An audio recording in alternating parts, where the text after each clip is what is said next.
अयोध्या की रामलीला में सुप्रसिद्ध सांसद बीजेपी के मनोज तिवारी यहाँ परशुराम की भूमिका में रहे और इस समय हमारे साथ भारत एक्सप्रेस में बात करने के लिए भी साथ में हैं। सर, आप अयोध्या में हैं, भगवान श्री राम की नगरी में रामलीला का मंचन कर रहे हैं। सर, सबसे बड़ा सवाल ये है कि राम नगरी में आए तो रामलला का दर्शन किया, मंदिर का जो निर्माण हो रहा है उसको आपने देखा? जी, मैं देखा और पहली बार देखा। इसके पहले जब आया था तो बस वो ज़मीन साफ़ हो रही थी और इस बार आया हूँ तो पूरा भव्य, वो जो आने वाला हजारों वर्ष के लिए, आने वाली पीढ़ियों के लिए जो भव्य श्री राम का मंदिर है, अब वो हमें दिखने लगा है। और मुझे इतना आनंद आया, मैंने गीत गाया है कि मंदिर अब बनने लगा है, भगवा रंग चढ़ने लगा है। और मैं देख रहा था कि मंदिर अब कैसे बन रहा है। और कुछ लोग समझ रहे हैं कि ये सिर्फ अयोध्या जी में एक श्री राम का भव्य मंदिर नहीं, ये श्री राम जी का भी भव्य मंदिर है और ये भारत की संस्कृति का भी भव्य मंदिर है। मैं उसको इस ढंग से देख रहा हूँ कि 500 साल पहले जिन कुछ लोगों ने सनातन को कुचल दिया था अपने हिसाब से, वो सोचे थे कि न रहेंगे राम न लोग जपेंगे राम। तो राम तो सिर्फ मंदिर में नहीं थे, राम तो हृदय में थे। और इसी अयोध्या जी में रामचरितमानस लिख के तुलसी बाबा ने दुनिया को बता दिया कि अब मंदिर से बहुत ऊपर निकल गए हैं राम, क्योंकि राम भारत की संस्कृति बन चुके हैं। और आज जब मैं वो भव्य इमारत देख रहा था ना, तो मुझे बहुत आनंद हो रहा था, बहुत आनंद हुआ। सर, लेकिन ऐसे भी कुछ लोग हैं जो सनातन को गाली देते हैं, राम मंदिर निर्माण, भगवान राम के प्राण प्रतिष्ठा को लेकर भी सवाल खड़े करते हैं। आप जान रहे हैं कि वो कौन चेहरे हैं यहाँ पर, स्वामी प्रसाद मौर्य। तो इसमें तो कोई आश्चर्य की बात ही नहीं है। आइए राम जी, इसमें कोई आश्चर्य की बात ही नहीं है, क्योंकि जब राम जी थे तब भी रावण था, तब भी कुंभकर्ण था, तब भी मेघनाथ था, तब भी यही रावण था। जब राम जी थे तब भी मृग, धोखे वाला स्वर्ण मृग तब भी था। तो धोखा देने वाले, जनता को भ्रमित करने वाले, वो तो तब भी थे, अब भी हैं। राम तब भी लड़ रहे थे, राम के वंशज आज भी लड़ रहे हैं। ये हमको कोई आश्चर्य ही नहीं है। ये कोई उठ के रामचरितमानस पे सवाल उठा देता है, कोई उठता है और वो हमारे सत्य सनातन पे सवाल उठा, इसमें कोई, भाई वही रावण था ना। गौरा मैया ने कहा शंकर भगवान को कि हमारे लिए वे घर बना दो, तो लंका बनी थी पार्वती जी के लिए, शिव जी ने अपने लिए बनवाई। रावण आया पूजा करने के लिए क्योंकि ज्ञानी था, लेकिन ज्ञान इतना था कि दक्षिणा में लंका ही मांग लिया। तो ऐसे बहुत सारे राहुल गांधी टाइप के और अरविंद केजरीवाल टाइप के ऐसे लोग हैं जो ज्ञान तो रखते हैं, लेकिन लूटने वाला ज्ञान है। अगर बांटने वाला ज्ञान कहीं है, लोगों को संस्कृति से ओतप्रोत अपने सत्य सनातन के परम वैभव को, एको अहम, अगर उसको प्राप्त कराने वाला, सभी धर्मों का सम्मान कराने वाला अगर कोई है तो वो है नरेंद्र मोदी जी। और देश उनके साथ है। मनोज तिवारी बोले न बोले, ये आपका भारत एक्सप्रेस दिखाए न दिखाए, लेकिन इस देश का मानस इतना सजग है कि वो जान जाता है कि उदयनिधि स्टालिन के बेटे के पीछे राहुल गांधी कितनी मजबूती से खड़े हैं। हमास की बात न करके फ़िलिस्तीन की बात करेंगे, उसके पीछे उनका मनसा क्या है, क्योंकि वो समझते हैं भारत का मुसलमान आतंकवाद को पसंद करता है, इसलिए आतंकवादी को बुराई करेंगे तो मुसलमान विरुद्ध हो जाएगा। अरे हमारे देश का मुसलमान, वो इस देश को प्यार करता है। जैसे आतंकवादियों के विरुद्ध तुम बोलोगे तो तुमसे कट जाएगी, तुम्हारा दोष है राहुल गांधी, अरविंद केजरीवाल, ममता बनर्जी, ये आप जैसे लोगों का दोष है। अखिलेश यादव जी,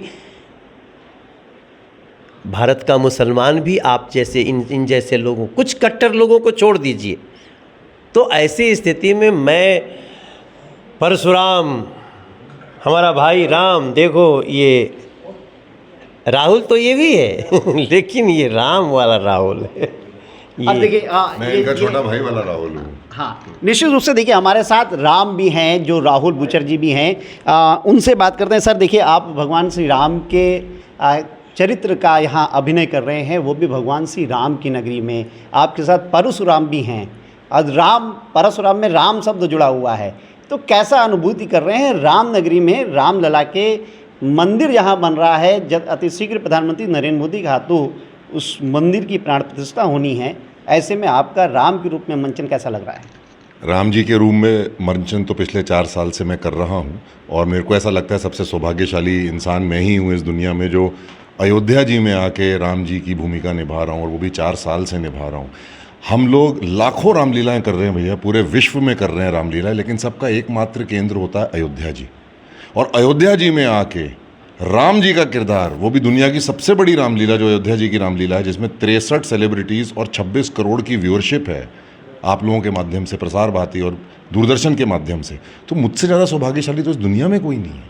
और ऊपर से मेरे साथ परशुराम हैं, ऐसे इन्होंने मेरे ऊपर हाथ रखा हुआ है और एक रिले रेस की तरह है, जैसे कि एक बैटन दिया कि भैया अब आगे का कार्यभार तुम संभालो। ऐसे ही जैसे नरेंद्र मोदी जी को वाजपेयी जी ने कार्यभार दिया, आगे चल के भैया को कार्यभार मिलेगा।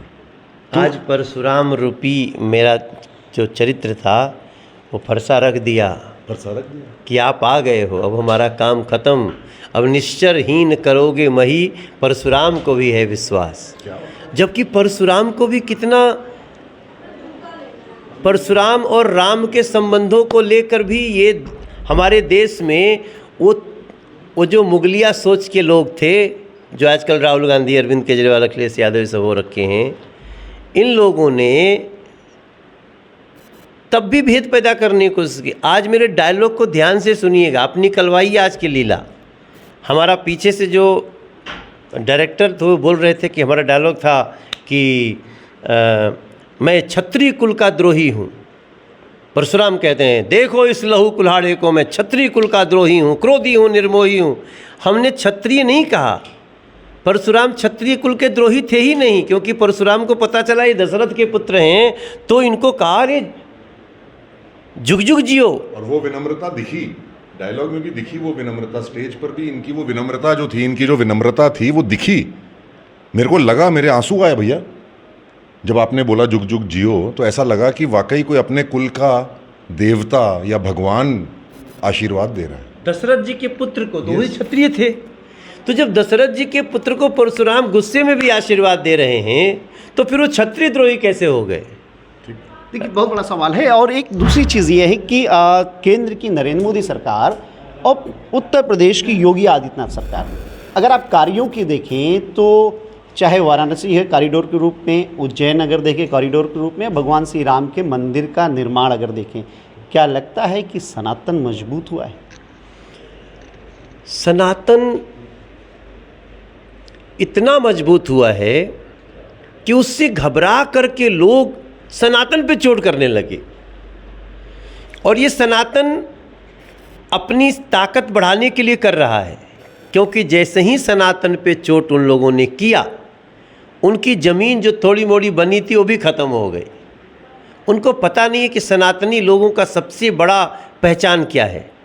सनातनी धैर्यशाली होता है। आप 1000 गाली दो, हम कृष्ण के वंशज हैं, 99 गाली तक कुछ नहीं कहते हैं, और 100वीं में गला काट के किनारे कर देते हैं। हम उस संस्कृति के वाहक हैं। तो ऐसी स्थिति में उनको गालियां देना है, देते रहें, देते रहें, देते रहें। जब 500 साल पहले तोड़ा हुआ मंदिर बन के खड़ा हो गया, तो आगे क्या क्या होगा ये कहने की बात नहीं है। इसलिए रामलीला को तन से, मन से, धन से, कला से, कितने बड़े बड़े कलाकार, ये राहुल बुचर, ये बहुत बड़े थिएटर के आर्टिस्ट हैं, बहुत बड़ा, और भगवान की बड़ी कृपा है, लक्ष्मी जी की भी बड़ी कृपा है उनके ऊपर, लेकिन उनको राम का रोल अयोध्या जी में करने में आनंद आ रहा है। हमारा जो छोटा भाई लक्ष्मण का रोल कर रहा था, उसका नाम है अनिमेश मिढ़ा, पंजाबी परिवार का एक बच्चा और क्या लक्ष्मण का रोल किया। तो ये सब कुछ अब किसी के मिटाने से नहीं मिटता, घटाने से नहीं घटता, यह बढ़ता ही जाएगा। नूतन है पुरातन है, ये सत्य सनातन है, ये सत्य सनातन है। थैंक यू सर, बहुत सुंदर सी बात है। वास्तव में अगर देखा जाए तो भगवान श्री राम के मंदिर का निर्माण हो रहा है और यहाँ पर भगवान श्री राम की जन्मस्थली पे अभिनय करना, वो भी रामलीला का अभिनय करना, अपने में वास्तव में गौरव की बात है। और ये बात खुद मनोज तिवारी जो सांसद हैं बीजेपी के, वो इस चीज़ को मानते हैं और उनका कहना भी है कि जो मंदिर बन रहा है भगवान श्री राम का, वो राष्ट्र का मंदिर बन रहा है, राष्ट्र का गौरव का मंदिर बन रहा है। मनमीत गुप्ता, भारत एक्सप्रेस, अयोध्या।